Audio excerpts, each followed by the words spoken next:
저는 결혼을 앞두고 있는 33살의 여자입니다. 솔직하게 이야기하자면 이 나이 되도록 지금까지 한 번도 결혼에 대해서 진지하게 고민을 해본 적이 없었어요. 그저 때가 되면 남들처럼 알아서 다 하게 되는 건 줄 알았거든요.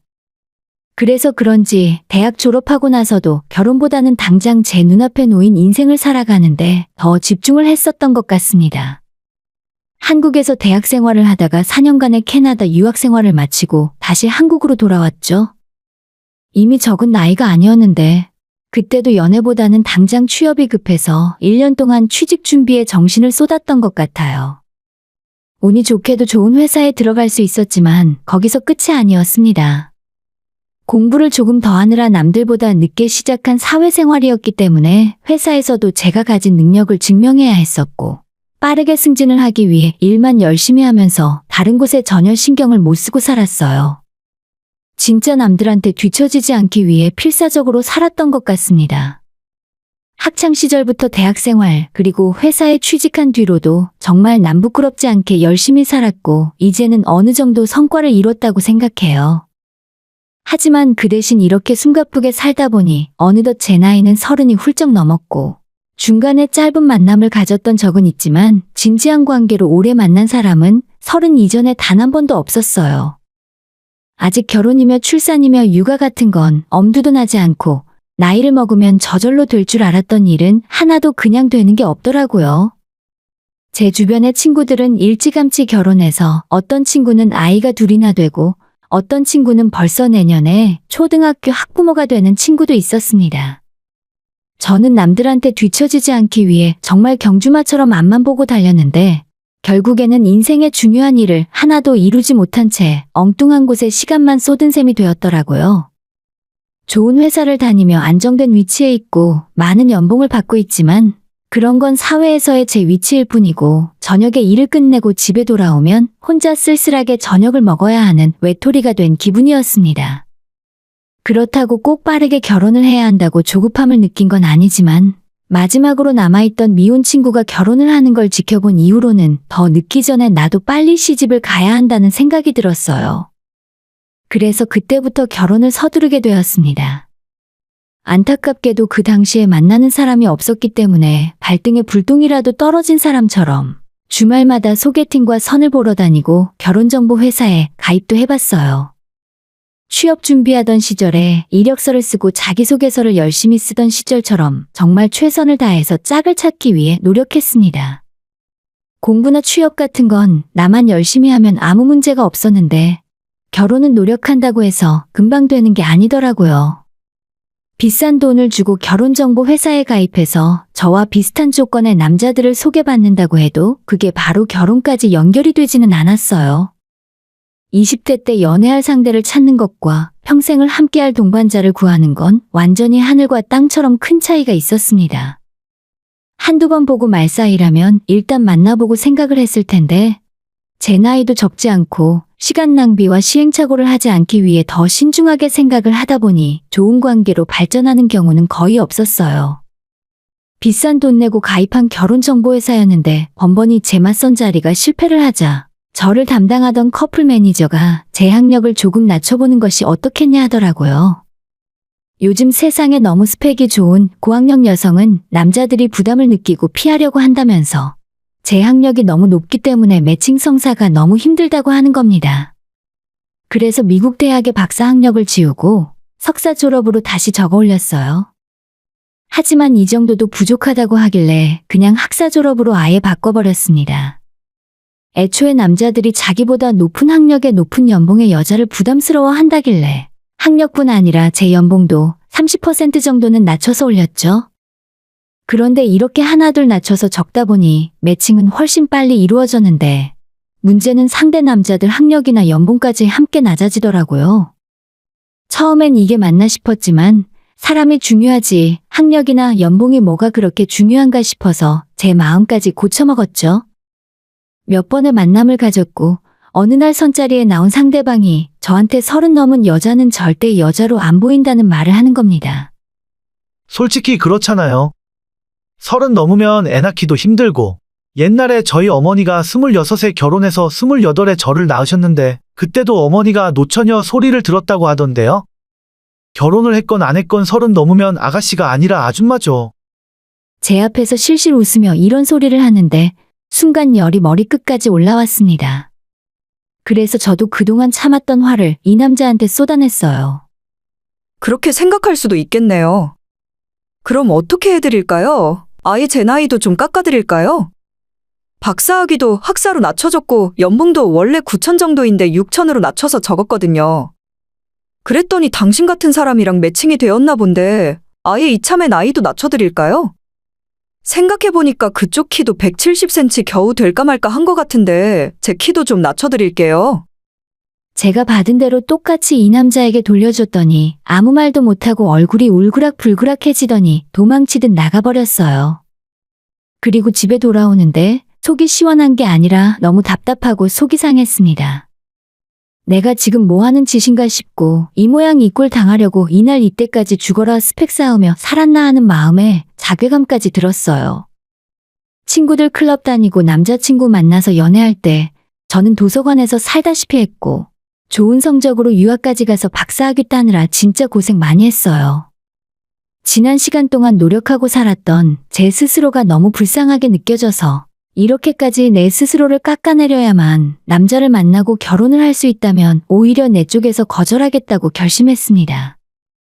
그까짓 결혼 평생 못하더라도 나는 행복하게 살아야겠다 다짐했죠. 그래서 그날부터 맞선이나 소개팅도 나가지 않고 결혼정보 회사의 연락도 피하기 시작했어요.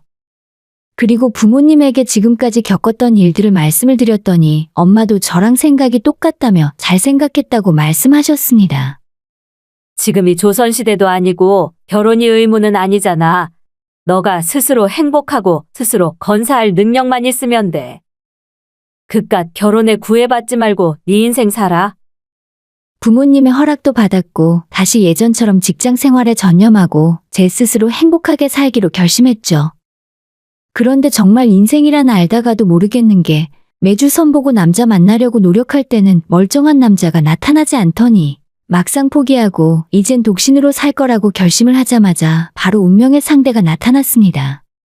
그것도 억지로 결혼정보 회사 소개를 받는 것도 아니라 그냥 직장 동료가 자기 아는 사람을 한번 만나보라며 자연스럽게 식사 자리에 불러 소개시켜줬어요. 이 오빠가 외고 졸업하고 서울대 나와서 미국 유학도 갔다 왔어. 너도 미국에서 박사과정 밟고 온 거 맞지? 잘됐다. 두 사람 모두 미국에서 공부하고 왔으니까 통하는 부분도 많겠네.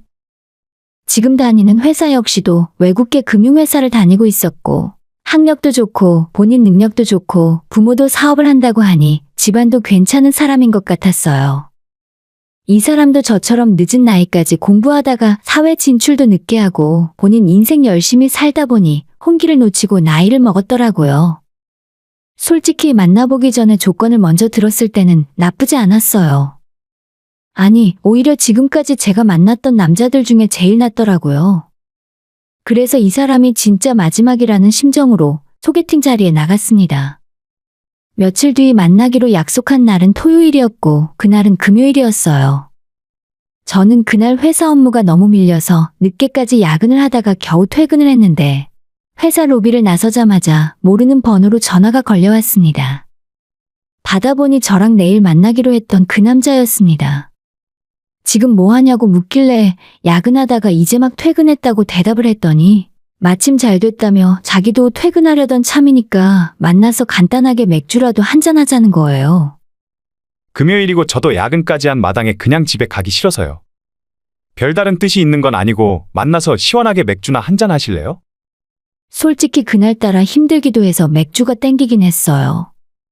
마침 저희 두 사람이 다니는 회사도 그리 멀지 않은 곳이라 중간 지점에서 만나기로 했죠. 그렇게 우리는 소개팅을 하기도 전에 맥주집에서 먼저 만남을 가졌습니다. 주선자의 말대로 키도 크고 훈남에다가 성격도 시원시원한 것 같아 마음에 들더라고요. 덕분에 처음 만난 자리였지만 어색함 없이 편하게 이야기를 나눌 수가 있었죠. 대화를 나누면 나눌수록 어떻게 이런 괜찮은 사람이 아직도 결혼을 안 하고 남아있을까? 다른 여자들이 왜 그냥 놔뒀을까 싶었습니다. 그만큼 괜찮은 남자였고 다행히 그쪽도 제가 마음에 들었는지 호감을 보이는 것 같았습니다. 소개팅도 필요 없이 바로 다음 날부터 사귀기 시작했고 둘 다 홍기가 꽉 차서 넘치는 나이라 1년도 안 지나 결혼을 하기로 하고 얼마 전 상견례까지 마쳤습니다. 주선자에게 들었던 것처럼 그 집안 부모들은 사업을 하고 있었고 경제력이 꽤나 있는 집인 것 같았어요. 제 친구 중에 서울대 나온 친구가 하나 있는데 마침 같은 과를 졸업했기에 혹시 이 남자에 대해 아는 게 있냐고 물었더니 학창 시절부터 엄친아 같은 이미지라서 나름 유명했다 하더라고요. 외모도 훈훈하고 성격도 좋고 대학 다닐 때부터 좋은 차를 타고 다녀서 잘 사는 집 아들이구나 라고 생각했답니다. 너 그 사람이랑 만난다고? 웬일이야, 세상 진짜 좁다. 근데 확실한 소문은 아닌데 그 집안 엄마가 좀 유별난 것 같더라. 대학 다닐 때 사귀던 여자가 한 명 있었는데 그 집 엄마가 찾아와서 자기 아들 만나지 말라며 다 뒤집어 놓고 난리도 아니었대. 이런 말까지 들었지만 당시에는 귓등에도 들리지 않았어요. 대학 다니던 시절이면 이미 십수년 전 일이고 지금이야 둘 다 나이가 꽉 차서 결혼을 준비하고 있으니 그런 유난 떨 일도 없을 거 아닙니까? 하지만 그건 제 착각이었어요. 하나를 보면 열을 한다는 옛말도 있잖아요. 결혼 준비로 눈코 뜰 새 없이 바쁜 날들을 보내던 어느 날이었습니다. 전날에도 야근을 하고 주말이라 마음 편하게 늦잠을 자고 있었는데 남자친구의 어머님한테 전화가 오는 겁니다. 당장 급하게 할 이야기가 있으니 오늘 자기 집으로 오라고 하셨어요. 그래서 서둘러 씻고 준비해서 달려갔습니다. 다른 게 아니고 얘단 말이다. 요즘 세상에 격식 다 차리면서 할 필요 없잖니. 자질구레하게 이것저것 할 거 없이 딱 쓸만한 걸로 몇 개만 해라. 은수저니 뭐니 이런 거 요즘 촌스러워서 아무도 안 하잖아. 괜히 이불이니 뭐니 주렁주렁 들고 올 필요 없어. 나는 자식 팔아서 장사할 생각도 없고 이것저것 뽕을 뽑으려는 시애미들도 정말 꼴불견이더라. 안 그래도 예단을 어떻게 해야 하나 걱정이 많았었는데 어머님께서 이렇게 말씀을 해주시니 정말 감사한 마음이었죠. 하지만 이어서 하시는 말을 듣고 진짜 이게 맞나 싶었습니다. 그래서 하는 말인데 나는 이불, 은수저 이런 거 다 필요 없으니까 실용적으로 가방이나 하나 해와라. 애들 드는 브랜드 말고 샤넬 정도가 적당할 것 같은데 너 생각은 어떠니? 에르메스 달라고 하면 너무 염치가 없는 사람 같아서 말이야. 순간 망치로 뒤통수 맞은 것처럼 머리가 띵했습니다. 기껏 제 생각해주는 척은 다 하더니 결국엔 샤넬 가방을 사달라 하더군요. 솔직히 어처구니가 없었지만 일생에 딱 한 번이라면 아예 못 사줄 정도는 아니었습니다. 근데 진짜 웃긴 건 바로 이어진 다음 이야기였어요. 아, 맞다. 요즘 다들 예물 같은 건 생략한다면서? 어차피 다이아니머니 세트로 바리바리 맞춰줘봤자 결국 촌스럽다고 안 끼고 다니잖니. 그러니까 다이아 같은 건 하지 말고 이 돈으로 비슷한 큐빅으로 맞춰라. 내가 알아보니까 반지랑 목걸이 세트로 하면 이 돈이면 충분하겠더라. 그러면서 저한테 봉투 하나를 건네주셨습니다. 그 앞에서 받자마자 바로 열어서 액수를 확인하는 건 예의가 아닌 것 같아서 일단 감사하다고 말씀드리고 가방에 봉투를 넣었어요. 어차피 봉투를 줄 거라면 저런 말은 뭐하러 했나 싶었지만 집에 와서 봉투를 열어보고 그 말의 의미를 알 수가 있었죠. 집에 와서 엄마한테 예비 시어머니가 예물하라고 봉투를 줬다고 하니까 액수가 얼만지 궁금하다면서 같이 확인을 해봤는데 엄마도 저도 깜짝 놀라 아무 말을 못했습니다. 진짜 이 돈으로 반지랑 목걸이 맞추라 했다고? 자기한테는 샤넬 가방 사달라고 하면서? 아무래도 뭔가 착각하신 것 같은데. 엄마는 사돈이 액수를 착각한 것 같다면서 그냥 봉투를 다시 돌려드리라 하셨습니다. 저도 어이가 없었는데 5만 원짜리 10개인 50만 원이 들어있었습니다. 물론 그 돈으로 어떻게든 예물을 맞추려고 하면 못 맞출 것도 없겠죠. 애초에 다이아 하지 말고 큐빅으로 하라고 했으니까요. 그래도 저희도 나이가 있고 본인은 가방 갖고 싶다고 말을 했으면서 어떻게 저한테는 18K를 사기도 힘들 정도로 이런 돈을 줄 수 있나 싶었습니다. 결국 다음날 다시 찾아가서 봉투를 돌려드리면서 이 돈으로 예물을 맞추라고 하신 게 맞냐고 물었더니 지금 자기랑 기싸움 하냐며 화를 내는 겁니다. 너 진짜 웃기는 애네. 무슨 애가 벌써부터 돈을 그렇게 밝혀? 솔직히 그 나이에 우리 아들 같은 조건 가진 남자랑 결혼하는 게 가당키나 하니? 예물은커녕 너가 집을 사들고 와도 시원찮을 판인데 예물비가 잘못된 거 아니냐고? 이 돈이라도 주는 게 어디냐 하는 생각은 안 드니?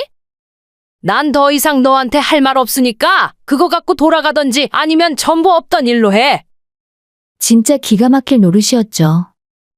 50만 원은 실수가 아니라 작정하고 저한테 엿먹이려는 의도였어요. 뭐 양가 집안 사정이 어렵다거나 상황이 여의치 않다면 이것도 감지덕지해야죠. 근데 솔직히 말해서 저희 집도 그렇고 남자친구 집안은 더더욱 정말 먹고 살만한 집들이거든요. 자식들 전부 몇 년씩 미국 유학 보낼 정도는 되고 만에 하나라도 집을 장만해오라고 하면 부모님한테 기댈 것도 없이 제 능력으로 충분히 마련할 수도 있습니다. 물론 대출은 좀 껴야겠지만요. 아무튼 애초에 예물이 어떻고 저떻고 허례허시기 싫다고 하더니 저한테는 50만 원 내놓고 자기는 샤넬 가방을 사달라는 것부터 저를 무시하는 것 같았습니다. 옛날에 불량 학생이 1,000원 주면서 빵이랑 우유 사오고 잔돈 500원 남겨오라고 하는 것보다 더 웃기는 일이었습니다.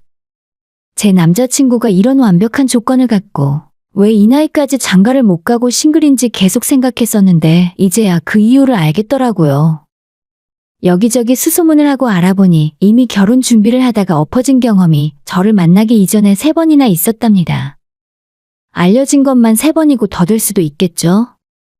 전부 그쪽 어머님이 깽판을 놓고 엄청난 예단 요구를 하시는 바람에 혼사가 전부 엎어졌어요.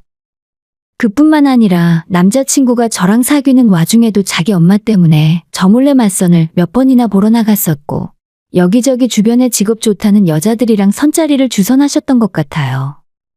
제 남자친구가 선보기 싫다고 끝까지 거부하면 쉬는 날에 억지로 끌고 나가거나 아예 그 여자를 남자친구 회사 앞까지 끌고 와서 만나게 했습니다. 상황이 이렇다 보니 주변에 악평이 자자했고 남자친구의 의사와는 상관없이 절대 만나면 안 되는 사람으로 낙인이 찍혀 있었는데 저만 그걸 모르고 있었어요. 사실 제 남자친구 자체는 정말 좋은 사람이고 놓치고 싶지 않은 남자인데 그 집 아줌마를 보면 도저히 감당 못할 것 같았죠. 결혼하기 전부터 벌써 이런 식으로 나오는데 결혼한 뒤에는 말을 안 해도 뻔히 미래가 눈에 보였습니다. 이 남자가 평생 자기 엄마한테서 내 바람막이가 되어줄 수 있을까를 생각해보니 10분도 지나지 않아 바로 결론이 나왔습니다. 결국엔 팔은 안으로 굽는다고 처음엔 제 편을 들지 몰라도 이제까지 만난 여자들과 파혼을 몇 번이나 경험했으면서도 아직까지 엄마한테 반항을 하지 못하는 걸 보면 이제 와서 완전한 제 편이 되어주지 못할 게 뻔할 뻔자였죠. 그렇다면 여기서 제가 내리는 결론은 하나였습니다. 파혼만이 답이었죠. 아무 말 안 하고 그렇게 며칠이 지났고 어머님한테 연락이 왔습니다. 마침 자기 친척들이 주말에 모이기로 했으니 저도 와서 얼굴 비추고 미리 인사드리라면서요. 그러면서 전화 끊기 전에 한마디를 하는데 자기가 사라고 했던 샤넬 가방을 샀냐고 물어보는 겁니다. 내가 말한 그거 샀니? 가능하면 이번에 친척들 다 모인 자리에서 주면 모양새가 좋을 것 같은데. 아, 샤넬백이요? 물론이죠. 이번에 제가 가져다 드릴게요. 라고 말했더니 엄청 좋아했습니다. 그리고 주말이 되어 저는 백화점 쇼핑백을 들고 약속 장소로 나갔습니다. 제가 문을 열고 들어가자 제 손에 들린 쇼핑백을 보고 입이 찢어지게 웃는 것이 느껴졌죠. 왔니? 오느라 고생했다. 안으로 들어와라. 식당 안에는 커다란 룸을 빌려놓고 그 안에 남자친구 집안 식구들이 가득 있었어요. 다들 예비 며느리가 왔다고 저를 반겨주셨고 그 와중에 그 집 아줌마는 저한테 관심도 없고 백화점 쇼핑백을 열어 그 안을 확인하더군요. 이게 뭐야? 너 이게 뭐니? 이게 샤넬이야? 당연히 제가 그 아줌마한테 샤넬을 사줄 리가 없죠. 미쳤습니까? 집에 굴러다니던 언제 어디서 났는지도 모를 낡은 가방에 그 아줌마가 줬던 50만 원이 들어있는 봉투를 넣고 겉에 백화점 쇼핑백만 엄마한테 빌렸어요. 샤넬 가방인 줄 알고 좋아서 열어봤다가 황당해하는 그 표정을 보니 너무 웃기더라고요. 너 지금 어른을 놀리는 거야? 너희 부모님들도 이 사실을 아니? 친척들 다 모인 자리에서 어떻게 이렇게 경우 없는 짓을 해? 어머님도 참 경우 없기는 제가 어머님만 하겠어요? 다이아 말고 큐빅으로 예물하라면서 50만 원 주셨으면서 저한테는 1,000만 원 넘는 샤넬백 사오라고 하는 게 진짜 경우 없는 거 맞잖아요. 그러자 금방이라도 입에 거품을 물 것처럼 화를 내고 방방 뛰더라고요. 아니 돈도 많은 집안에서 가방 필요하면 자기 돈으로 직접 살 것이지. 그걸 왜 저한테 사오라고 하는지 모르겠어요. 남자친구는 이 모든 상황을 그 자리에서 처음 들었기 때문에 깜짝 놀라서 물었습니다. 엄마, 이번에도 또 뭐 사달라고 한 거야? 진짜 왜 그래? 저번에 파혼했을 때 앞으로는 절대 그러지 말라고 했잖아. 아니, 그래도 우리 집안이 어떤 집안이니? 너가 장가 가는데 이 정도는 서로 주고받아야지? 공짜로 달라고 한 것도 아니야. 예물하라고 돈도 줬어? 네, 그 돈이 겨우 50만 원이죠. 저는 친척들 다 모인 그 자리에서 이 결혼 안 하겠다고 파혼 선언을 하고 남자친구에게도 다신 연락하지 말라 하고 나와버렸습니다. 남자친구가 식당 밖까지 달려나와서 저를 붙잡았지만 이미 마음을 전부 정리했기 때문에 뿌리치고 그냥 와버렸어요. 가방 안에 너희 엄마가 나한테 준 50만 원 들어있으니까 그 돈으로 보태서 갖고 싶다던 샤넬 가방이나 사드리라고 했죠. 믿음이 고모고 다 깨진 상황에 이 결혼을 어떻게 진행하겠습니까? 불확실한 사랑에 제 인생을 걸기보다는 제 스스로 행복하게 살려고요. 계속 지금처럼 열심히 제 일을 하다 보면 언젠가 저한테 딱 맞는 좋은 사람도 만날 수 있을 거라고 마음을 먹었습니다. 결혼을 하면 좋지만 못해도 행복하게 살면 그만 아니겠어요? 그냥 편하게 마음 먹고 지내려고요. 세상에는 희한한 사람들이 정말 많아서 이젠 아무나 함부로 만나면 안 될 것 같아요.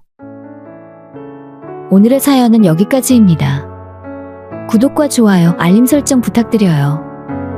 다들 행복하시고 좋은 하루 되세요.